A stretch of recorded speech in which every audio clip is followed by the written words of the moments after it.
We don't have a lot of time, so I'm going to try to be really brief with just a couple introductory remarks. Actually, I'm just going to read, call out a sentence from the description here. Adobe, Monotype, and Google have each played a leading role in exploring new approaches to these disruptive changes in the type industry through new delivery methods, licensing models, and ongoing engagement with designers and foundries of all sizes. We want to talk in each, we're each going to take a turn here to talk about something sort of specific to our businesses and hopefully share some information for you that you will find interesting and useful. So, well, let's get it going. Yeah.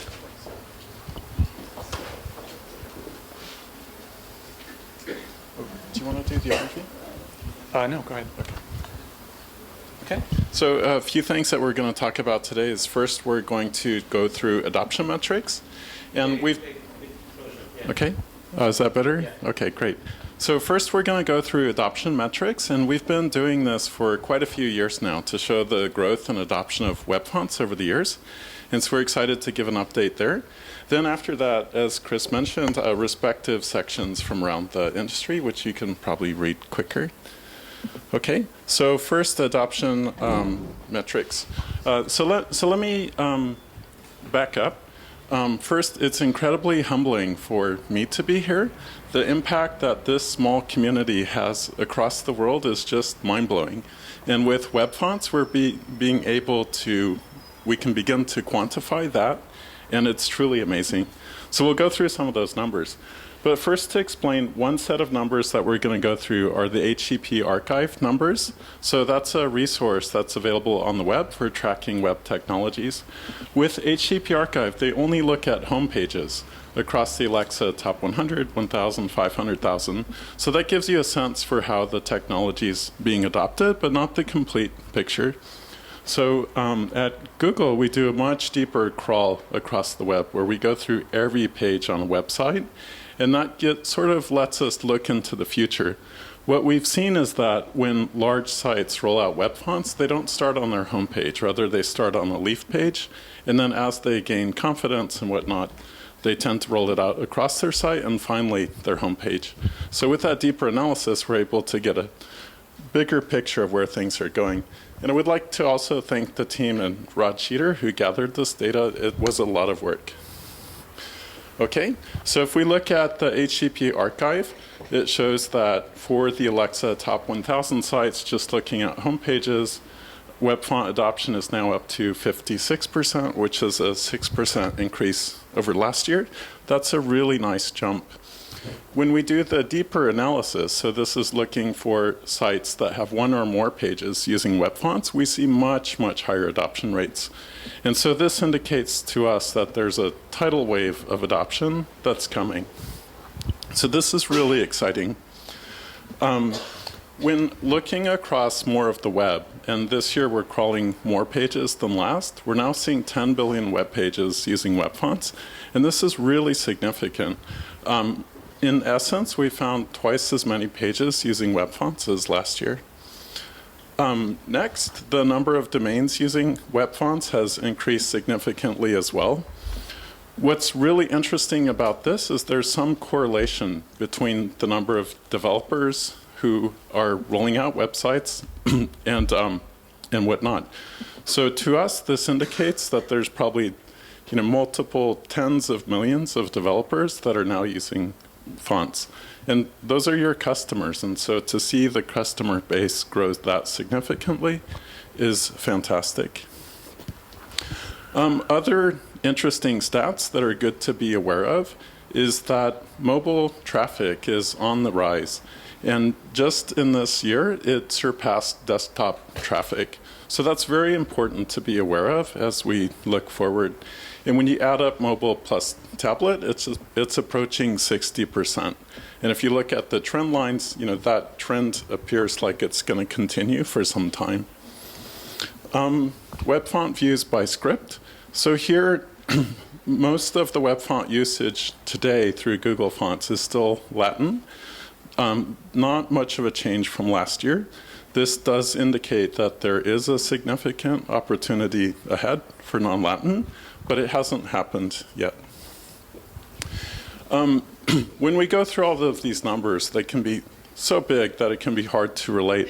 So here's one that we find really fun, and it helps make it more real.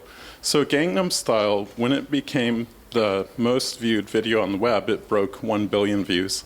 Now it's up to 2.6 billion total views. Open Sans, in comparison, by Steve Madison, is up to 2.5 trillion views. And we're now serving over 3.6 billion views per day, which is more than Gangnam Style.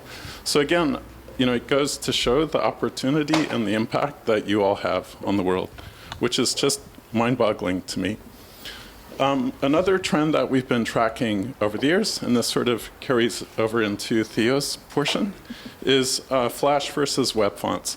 And it just sort of conveys the decline of Flash, which has primarily been used by ads in the past, and the shift to web fonts. So Flash is down and web fonts is up. So that's it for stats. Next, I'll turn it over to Theo. Thanks, David. And you'll forgive me if I actually remain seated for my portion of the presentation. I'm not in the program because I was made aware just a few days ago that I'd be presenting. So I'll have to do a little bit more reading than speaking. And I'll be clicking on both laptops simultaneously.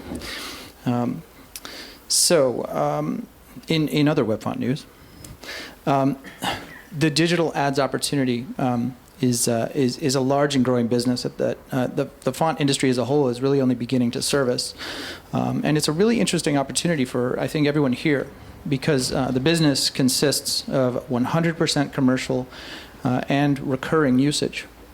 And for Monotype, licensing fonts for use in digital ads has seen the fastest adoption of any new licensed product in the company's history. It's actually growing faster and at higher volumes than web fonts for websites did at its inception. But forging ground in these new markets, it takes time and it takes dedication. It doesn't happen overnight. Our work to lay the groundwork for digital advertising, the opportunity there has been a 4+ year journey of ongoing research and development and outreach. One of the things we've done is create an all-new licensed product to give the market exactly what it needs from a rights and usage standpoint. Another one of our developments is focused on getting web fonts to work within the wealth of relatively new tools that have been made for authoring advertisements, specifically in HTML5, of course, with the demise of Flash. Some examples include Celtra's popular Ad Creator, browser-based tool. Flight's well-used Design Studio, that's FLITE, the responsive ads narrator platform, and Flexitive, another impressive HTML5 authoring tool. All of these tools and a growing list of others have really great support for using and even uploading licensed web fonts because they've integrated some APIs that Monotype has developed expressly to make web fonts usable in this new space. So that work has only accelerated our opportunity because people can actually use the products that they purchased. But how will we address the next big opportunity, right? Even as this work starts to bear fruit, it's really important to reflect and introspectively ask ourselves how we might approach similar pursuits in the future. We'll need to ask ourselves some tough questions. As new use cases arise, will we just keep adding new licensed products to the list?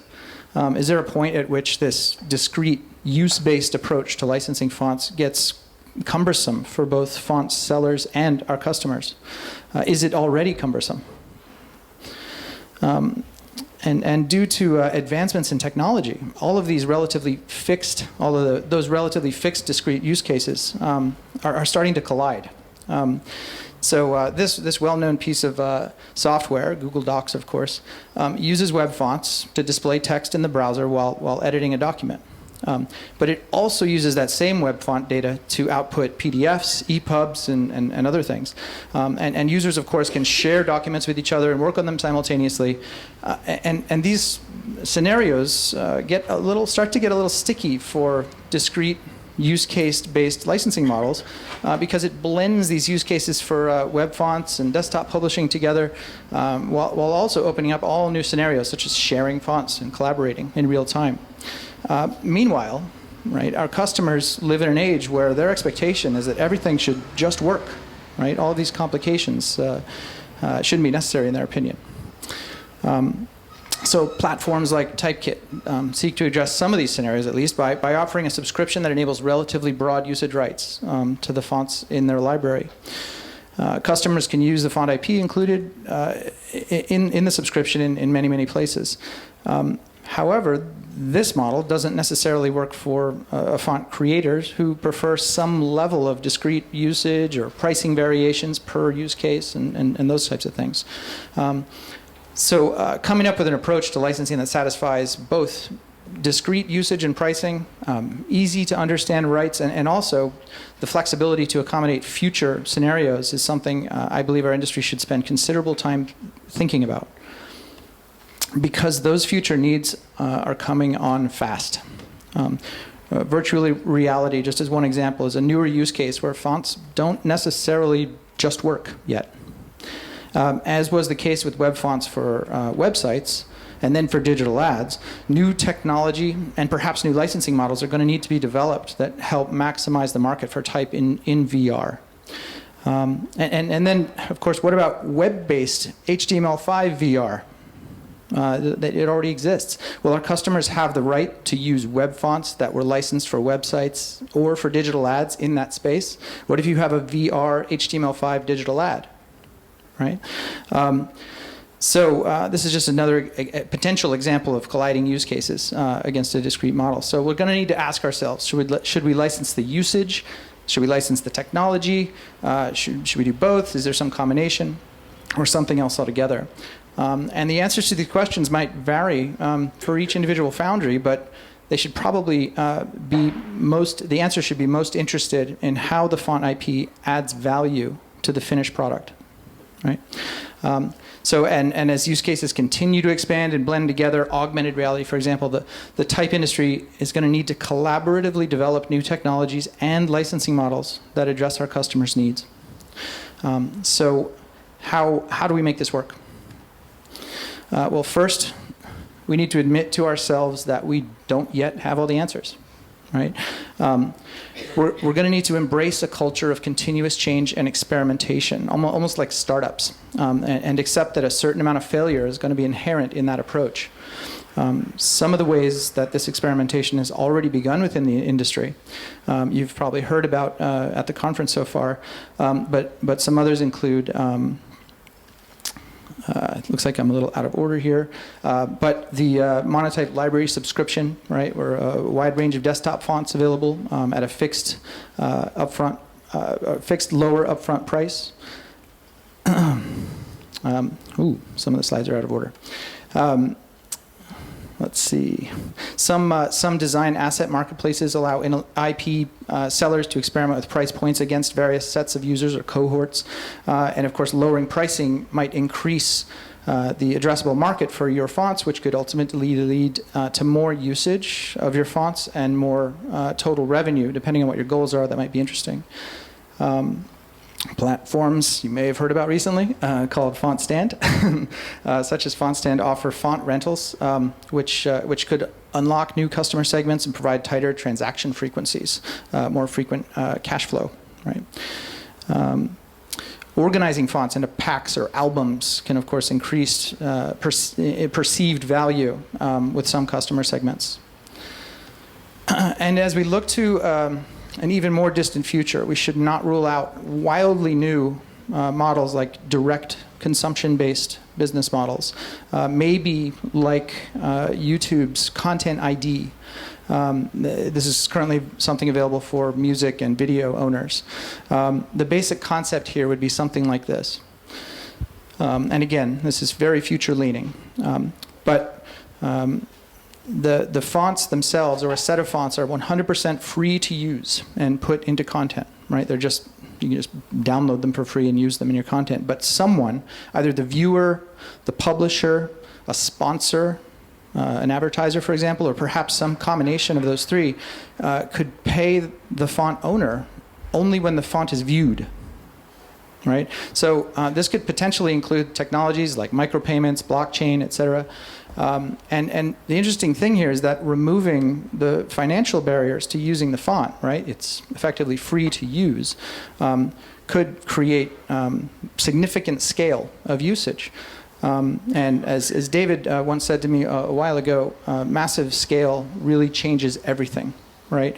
So to either prove or disprove something like this, whether or not it's viable, assuming the technology existed to count the usage, right, which would need to be collaboratively developed, we just need to create the model and do the math, right? It's either going to work or not, but it's work that needs to be done. So in this fast-changing world, we're really at a crossroads, right? We can stick to the old or accepted ways of doing things, but that might mean the size of our opportunity diminishes over time. But learning together and succeeding together will mean that the pie can grow for all of us, right? And there's going to be new windfalls of opportunity for those of us who embrace a culture of change and collaboration. And the first step is just being open to it. So, thank you.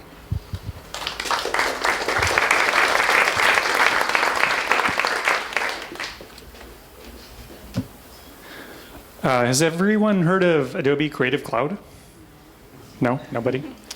Adobe has this suite platform of applications and services that type users or potential type users spend a lot of their time in. And so much time that we sort of think it's a great idea to try to bring the fonts to these users, rather than asking them to leave and go get them and bring them back in and come back later. We think that's a really special opportunity for TypeKit in our role at Adobe and in serving the Creative Cloud.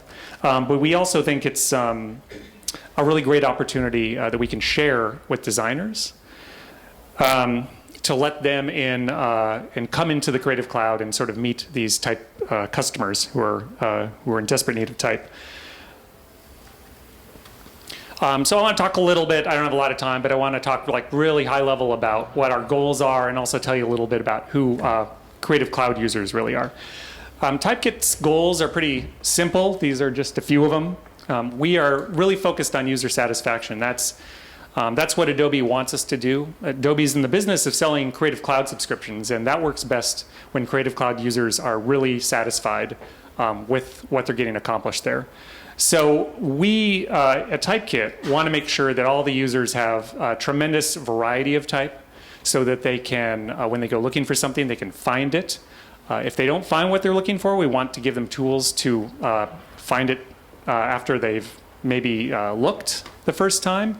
And once they've settled on something they're using, we want to make sure that those fonts are everywhere they happen to be, authoring, creating things.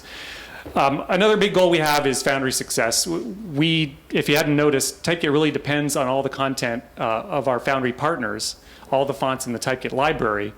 That doesn't exist if the type industry doesn't succeed. We can offer millions of Creative Cloud customers to foundries to come in and meet our users.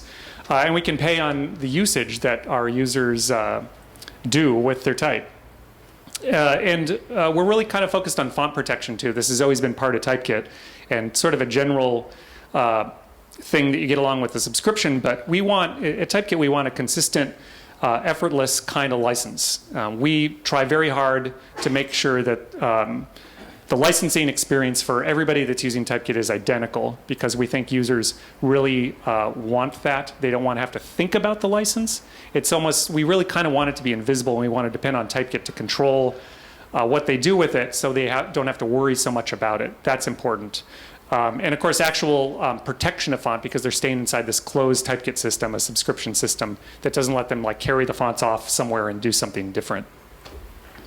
So I mentioned type ubiquity in the last slide.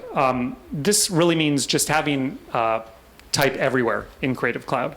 That could start with a free account and just browsing and finding type, but it all comes down to an entitlement with an Adobe ID. In other words, when you log in with an Adobe ID, you get to see the fonts you're entitled to use. And you can do that almost anywhere.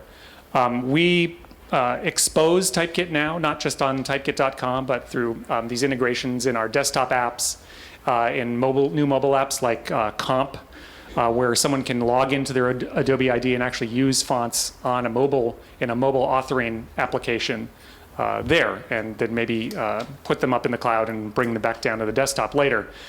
We have an API that is part of Adobe's Creative SDK, and that allows a lot of our newer Adobe integrations to more quickly and easily integrate TypeKit, but it also allows third-party developers to integrate TypeKit into mobile apps. So again, this is all enabled by an Adobe ID so that everyone's always using what they're entitled to, but it vastly expands the reach of Creative Cloud and TypeKit.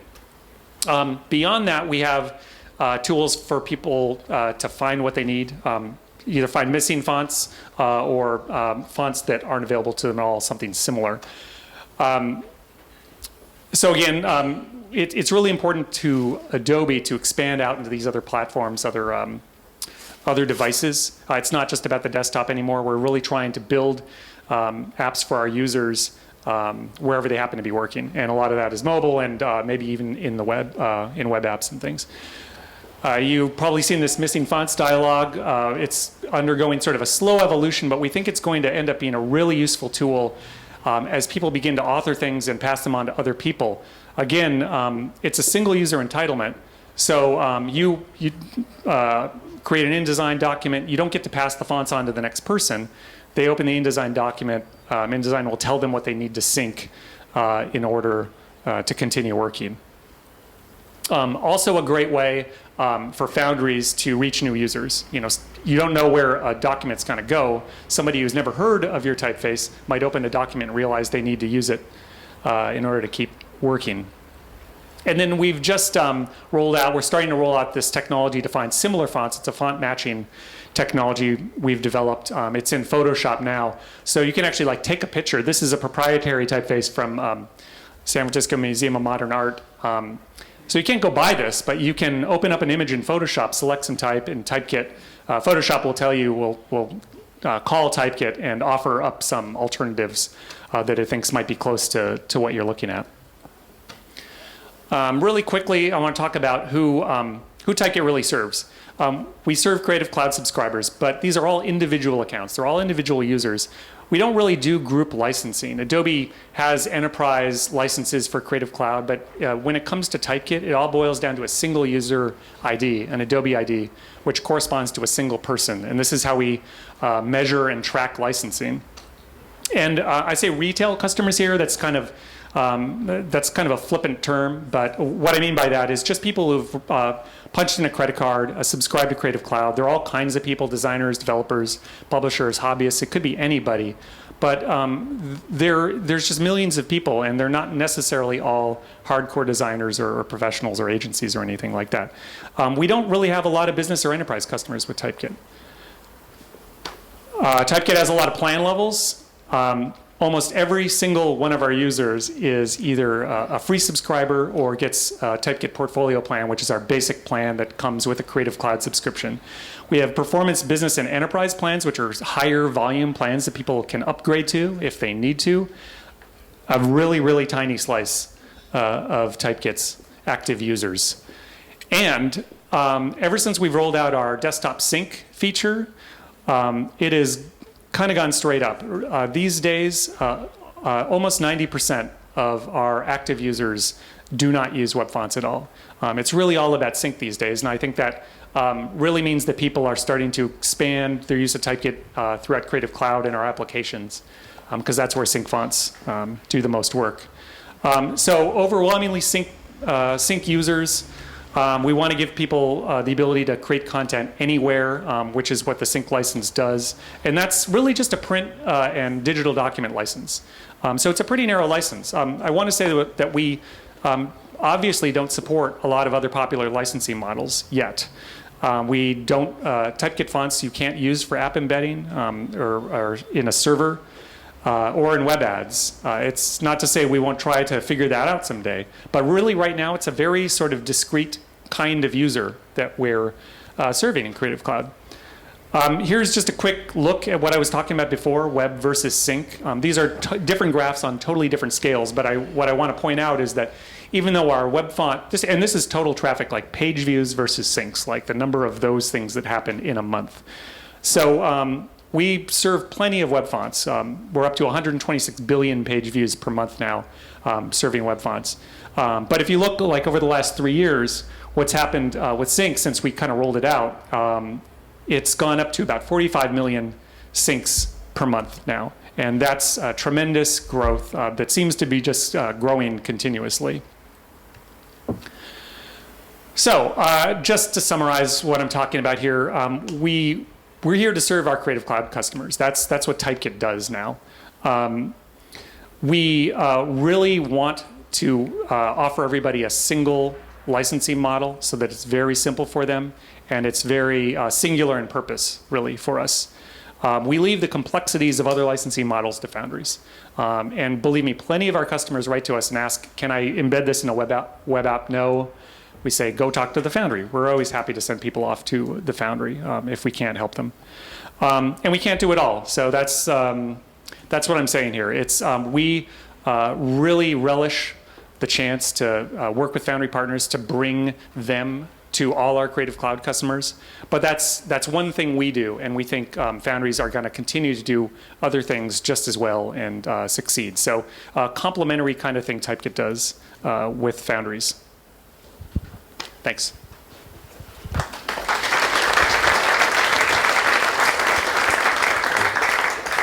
Okay, thank you, Christopher. Next, I'd like to talk a little bit about the aspirations of Google Fonts.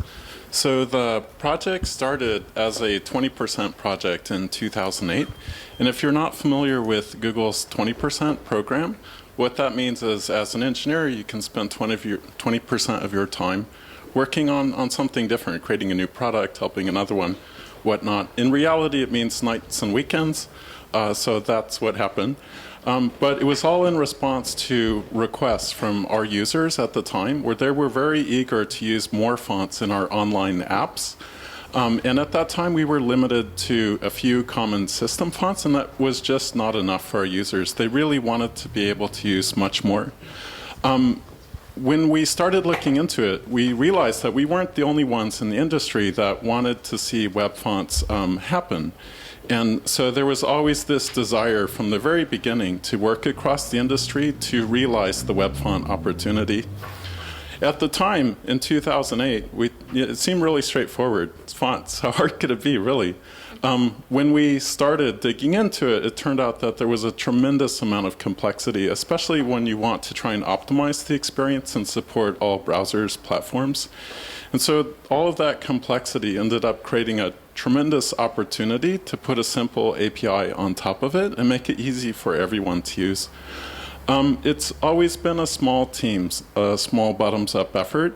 There actually was a point in time a few years back, ATypI, it was just Dave Crossland and I. But since we've been able to grow the team, we've always had limited budget, which has, made things take longer.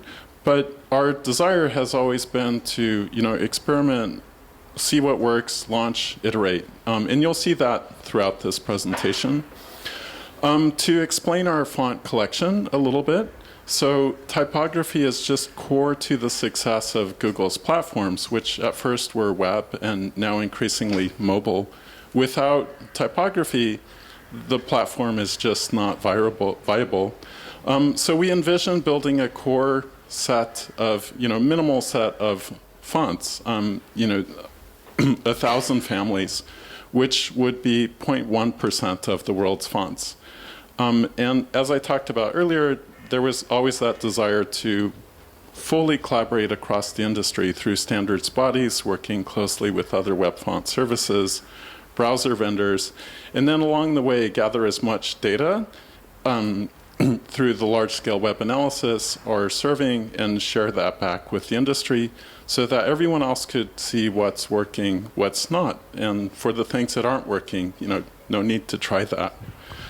So to talk a little bit about the approach that we took, we chose to set aside business and licensing challenges as they're really hard and truly focus on technology and adoption, which really plays to Google's strength. The goal in doing that was to reach scale and then uncover new business models, which could then help grow a thriving font ecosystem. Technology and licensing wise, in using open licenses for fonts, we were able to really truly push the limits of the technology serving and optimization. And all of that is absolutely critical in lowering the serving costs, which is key to building a business on top of that for the industry. Some examples of the optimizations that we were able to do. We've been able to enable cross-site caching. So if you visit a site using a font and then visit any others using the same one, the font is already in your browser cache. We serve the fonts from the edge. We serve them with 1-year cache durations. We perform heavy optimizations on the fonts to reduce the file size, whatever we could to push the technology forward. Another thing that we did was we came up with a really simple, easy-to-use API that led to viral, widespread adoption. And all of that adoption really helped motivate the browsers to fully implement the spec. We're not finished with that yet, but it's come a long way. So where we're at today, we see that the demand is real, it's significant, and thus we think the opportunity has been validated. So many of the key puzzle pieces have come together over the years, and there's also such strong cross-industry collaborations that we can all build on looking forward. So looking ahead, our aspirations, Larry, our founder, would say, focus on the user and all else follows. And so that's been our goal. Our users are very eager to use any font anywhere, in ads, apps, web, mobile, all content. And we have seen that keeping the user experience simple, removing barriers for adoption does lead to tremendous use. So looking forward, I would see the business models licensing is one of the hardest problems for us as an industry to solve. What is great is that scale, as Theo was talking about, does create new opportunities. We find many revenue models from across the industry very inspiring, such as YouTube Content ID, which Theo mentioned earlier. And we would love to see much more exploration across the space together. Ultimately, we're very determined to see a thriving font ecosystem where that means revenue streams going back to designers and foundries. And we would love to work across the industry. In the past, it's been on the technology and adoption front. Going forward, the business front as well, to really explore and try new things and see how far we can take this together. Okay, thank you. So on to the summary. Yeah, why not? Sure. Yeah. So, guys, just in quick summary, I know we're running out of time. We all want and need a thriving type ecosystem. As we were putting this presentation together, agreed that we believe that a thriving type ecosystem depends on more people using type in more places. And we encourage everyone in the type industry to explore new business models and to embrace technology as it evolves to solve your customers' problems. So thank you very much.